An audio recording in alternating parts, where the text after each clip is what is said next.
Assalamualaikum warahmatullahi wabarakatuh.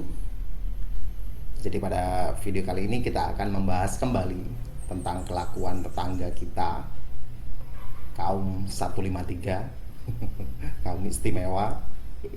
Tetangga yang selalu merendahkan kita, yang selalu menghina kita, tetapi ketika kita membalasnya seolah-olah kitalah yang salah.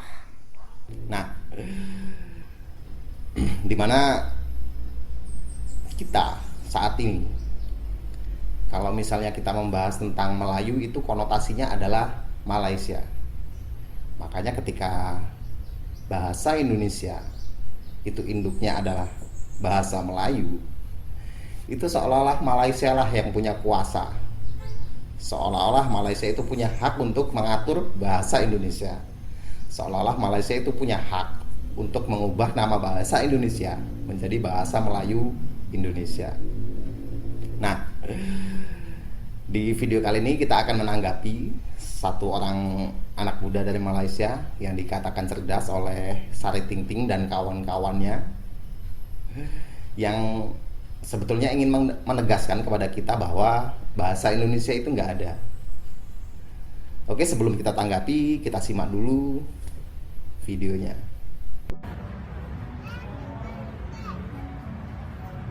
Malaysia masih bisa berbahasa Melayu, sedang sebab itu bahasa Melayu, bukan bahasa Malaysia. Bahasa Brunei? Enggak. Dalam Perlembagaan Brunei, bahasa rasmi bahasa Melayu. Bahasa Singapura, Perlembagaan Republik Singapura, bahasa kebangsaan bahasa Melayu. Bahasa Inggeris, United Kingdom, bahasa United Kingdom. Tidak. Tiada. Yang ada bahasa Inggeris, dialek Amerika, dialek British. Bahasa milik bangsa, bukan milik negara. Bahasa Melayu milik bangsa Melayu. Bahasa Inggeris milik bangsa Inggris. Tapi bahasa Indonesia ada perkembangan. Ya, saya setuju.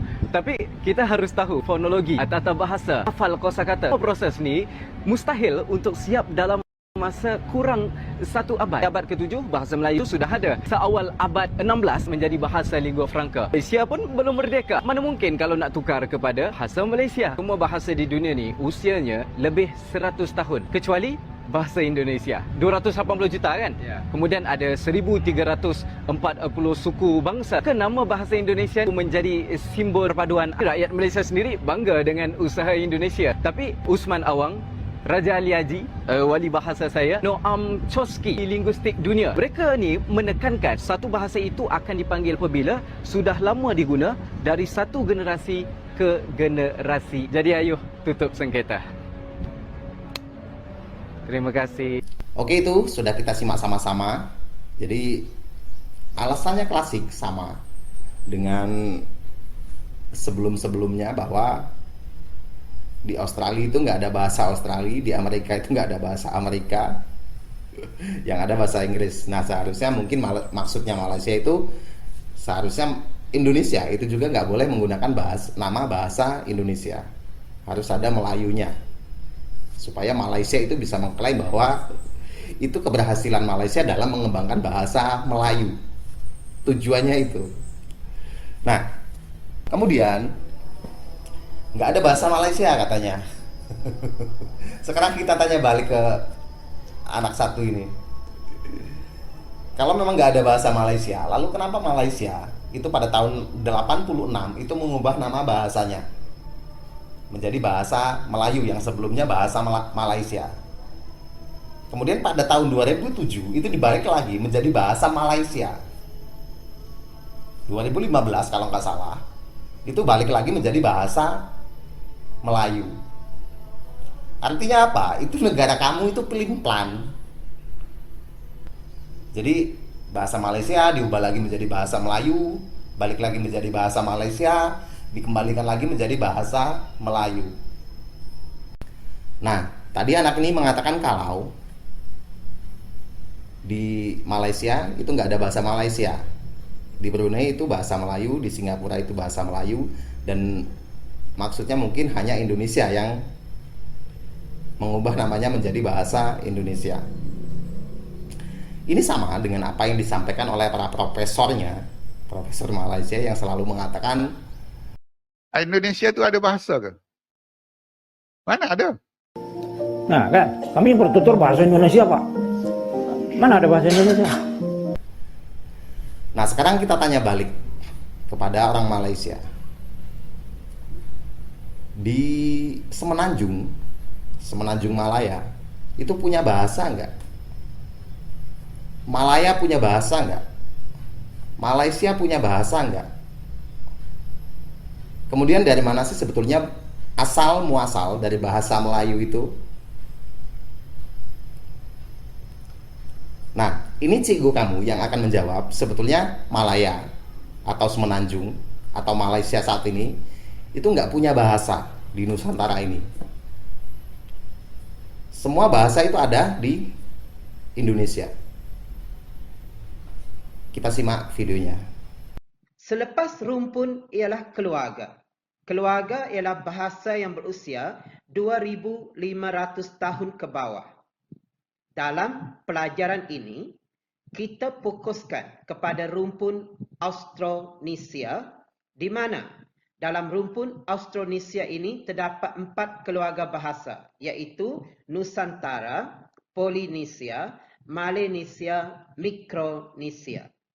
Selepas keluarga ialah subkeluarga. Baik, raja ini menjelaskan tentang keluarga-keluarga bahasa. Bermula dengan Austris, rumpun Austronesia dan keluarga. Keluarga bahasa terdapat 4, iaitu Polinesia, kemudian Melanesia, dan keluarga Mikronesia pula, dan tumpuan kita ialah kepada keluarga Nusantara, iaitu bahasa Jawa, bahasa Filipina, bahasa Sumatera, Bali Sasak dan Kalimantan. Lepas itu kita pergi kepada subkeluarga di mana kita akan fokus kepada Sumatera. Bentuknya begini. Bermula dengan Austris, kemudian pergi kepada rumpun Austronesia Barat, kemudian keluarga Nusantara, subkeluarga Sumatera. Dalam subkeluarga Sumatera ini terdapat pecahan-pecahan bahasa iaitu Aceh, Lampung, Nias, Melayu, Melayu Uluan, Minangkabau, Simalo, Toba, Rejang Lebong. Baik. Di dalam kumpulan ini terdapatlah bahasa Melayu yang kita pelajari atau yang menjadi bahasa pertuturan di Malaysia, Indonesia, Brunei Darussalam, iaitu bahasa Melayu. Walau bagaimanapun, dalam cabang keluarga Nusantara ini terdapat lagi subkeluarga yang lain, iaitu Sulawesi. Dalam subkeluarga Sulawesi ini terdapat bahasa-bahasa seperti Makassar, Bugis, Seko, Luwu, Pitu, Ulana Salu dan Manda. Kemudian kita ada bahasa Muna Butong, Butong Selatan, Kerompa, Wolio, Muna Butong, Layolo. Kemudian kita ada bahasa Bima Sumba. Dalam bahasa Bima Sumba ini terdapat bahasa Bima Menggarai, Timur, Roti, Keroe, Kupang. Kemudian Ambon Timur, kita ada bahasa Alor, Ambelau, Aru, Banda, Helo, Rote, Kisar, Solo. Kemudian bahasa Sulabakot, iaitu bahasa Bacan, dialek-dialek Sula dan dialek-dialek Bacan. Kemudian subkeluarga Filipina, kita ada bahasa Tagalog, Ilocos, Bicol, Bisaya, Sulu, Palau dan Tombolo. Okey, subkeluarga Sumatera yang saya beritahu tadi, di sinilah lahirnya bahasa Melayu.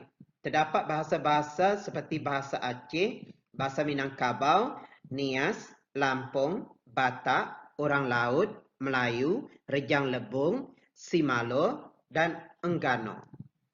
Kemudian subkeluarga Jawa, kita ada bahasa Sunda, Jawa, Madura. Subkeluarga Kalimantan, kita ada bahasa Iban, Kayan Kenyah, Melanau, Kelimatan.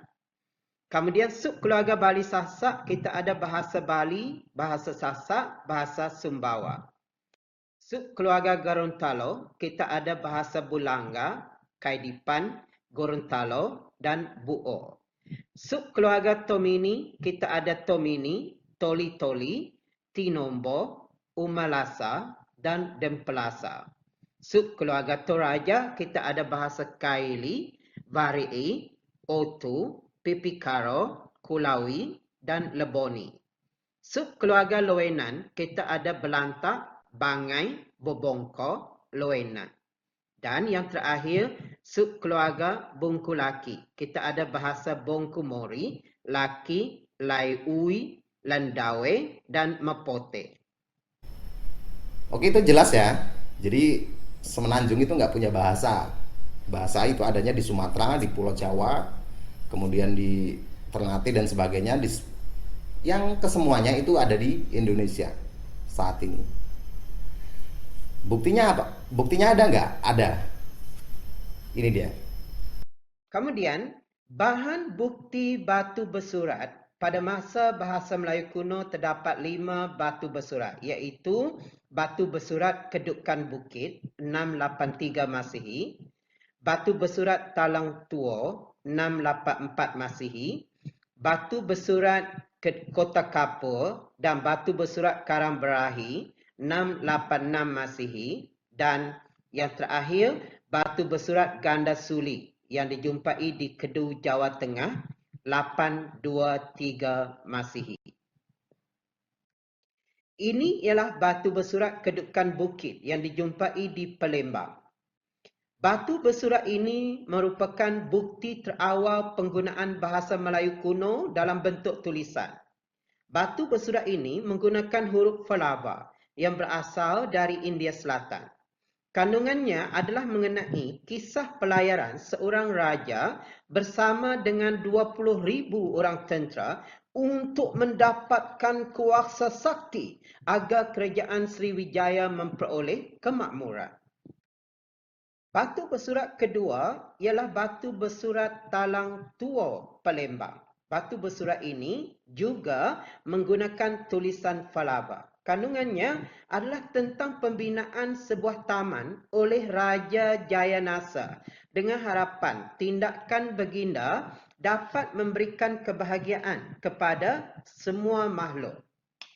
Dan batu bersurat ini mengandungi doa agar rakyat jelata memperoleh hasil tanaman dan ternakan yang banyak dan hidup bahagia. Fakta ke-13 ialah batu bersurat Kota Kapur yang dijumpai di Pulau Bangka. Batu bersurat ini pun ditulis menggunakan tulisan Falava. 10 baris dalam batu bersurat ini menggunakan tulisan Falava. Kandungannya menyeru agar dewa dan makhluk-makhluk tinggi yang lain melindungi kerajaan Sriwijaya. Menyeru dewa dan makhluk-makhluk tinggi agar memberikan kebahagiaan kepada sesiapa sahaja yang mengabdikan diri kepada kerajaan Sriwijaya dan mengutuk sesiapa yang tidak setia kepada kerajaan Sriwijaya. Fakta ke-14 ialah batu bersurat Karang Berahi yang dijumpai di Hulu Jambi. Isi kandungannya sama dengan batu bersurat Kota Kapur dan tulisannya pun sama menggunakan tulisan Falava. Fakta ke-15 ialah batu bersurat Ganda Suli yang dijumpai di daerah Kedu. Batu bersurat ini tulisannya lain daripada 4 batu bersurat tadi. Semua batu bersurat tadi, Kedukan Bukit, Talang Tua, Kota Kapur, Karang Berahi, ditulis dalam tulisan Falava. Hanya Ganda Suli sahaja ditulis dalam tulisan Negiri. Tulisan Negiri ini berasal dari utara India, iaitu Negiri ialah nama sebuah daerah di utara India. Batu bersurat Ganda Suli ini memberi gambaran bahawa bahasa Melayu kuno bukan sahaja tersebar di kawasan yang menggunakan bahasa Melayu, iaitu di Sumatera, tetapi juga di kawasan yang penduduknya menggunakan bahasa Jawa, iaitu di Pulau Jawa. Oke, itu ya. Jadi sudah jelas buktinya bahwa bahasa Melayu itu berasal dari Indonesia, khususnya Sumatera. Sebetulnya masih ada lagi prasasti, nggak cuma itu. Contohnya prasasti di Lampung Barat itu ada prasasti Ujung Langit. Kemudian di Lampung Selatan itu ada prasasti Palas Pasemah. Sama, itu adalah peninggalan Sriwijaya. Nah, selanjutnya tadi anak ini mengatakan bahwa Malaysia juga bangga. Jadi apa yang dibanggakan oleh Malaysia? Jadi seolah-olah kita Indonesia mengambil bahasa Melayu untuk dijadikan bahasa Indonesia sebagai dasar dari bahasa Indonesia. Kemudian Malaysia lah yang bangga, seolah-olah bahasa Melayu itu adalah milik Malaysia. Itu apa? Bangganya di mana? Itu sudah jelas bahwa bahasa Melayu yang jadi induk dari bahasa Indonesia itu adalah bahasa milik kami sendiri Indonesia, tidak mengambil dari Malaysia. Nah, kemudian dikatakan tadi bahwa ayo tutup sengketa, katanya. Dengan sok bijaknya dia mengatakan ayo tutup sengketa, seolah-olah kitalah Indonesia yang membuat ulah. Seolah-olah kita yang salah. Jadi kita harus menutup sengketa ini. Jadi seolah-olah kitalah yang harus menutup masalah ini. Padahal kita tahu selama ini yang selalu mengusik bahasa Indonesia, yang selalu usil dengan Indonesia, itu adalah Malaysia, entah itu budaya maupun bahasa. Jadi kalau misalnya mau menutup sengketa ya bukan kami, tapi kalian. Nih, profesor kalian juga nih yang mengatakan bahwa bahasa Indonesia itu nggak ada. Indonesia itu ada bahasa ke? Mana ada? Nah, Indonesia kata bahasa Indonesia. Nah kan, kami bertutur bahasa Indonesia Pak. Mana ada bahasa Indonesia? Nah itu yang harus menutup, bukan kami.